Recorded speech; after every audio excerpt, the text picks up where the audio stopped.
Joining us now from the Knesset is Dr. Einat Wilf, former Knesset member, co-author of The War of Return. Shalom. Shalom. We're talking a lot these days about UNRWA, and you're saying that it's much worse than being connected to Hamas.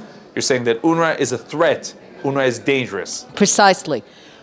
Once you understand UNRWA, a lot of things become clear. UNRWA is essentially the organization that constitutes the Palestinian nationalism as a negative nationalism singularly focused on the Jewish state no longer existing.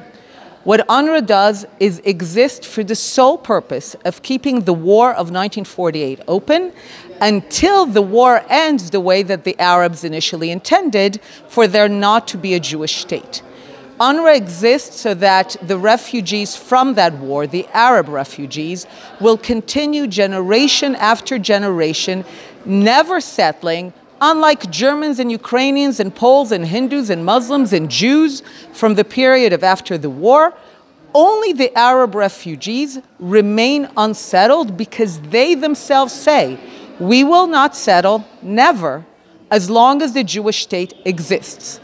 They demand what they call return.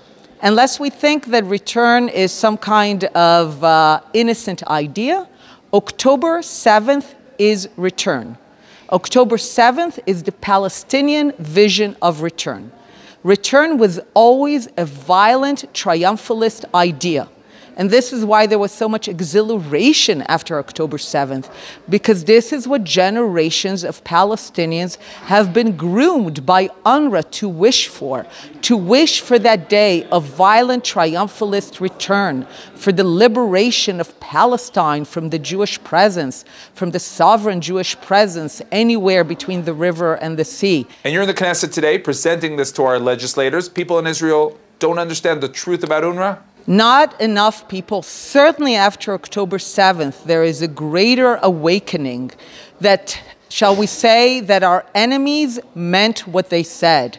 You know, I served many years ago as an intelligence officer. And when I ended my service, I said, we can actually close our very expensive intelligence services and do something very simple. Listen to what the Arabs say. They have a remarkable ability to actually tell us what they are going to do and why. Listen to what the Arabs, the Palestinians, are saying. They say about UNRWA, UNRWA is not some aid agency. They don't care about that. UNRWA, they say, is the global guarantor that they are still refugees and that one day they will return. They say that. So listen to them rather than speak over them. So in addition to this challenge of UNRWA, what's the main thing you feel people must understand about this war? That the conflict has only ever been about one thing and one thing only. The Arab, and especially the Palestinian denial of the Jewish right to self-determination anywhere between the river and the sea. And if people want to see the war over, and I'm not talking about the war in Gaza, the war in Gaza is merely an arena. If people want to see the 100-year war over, that war is only over when the Arabs, and especially the Palestinians, recognize the equal right of the Jewish people to self-determination in their historic homeland. That's the goal. Dr. Einat Wilf, thank you very much.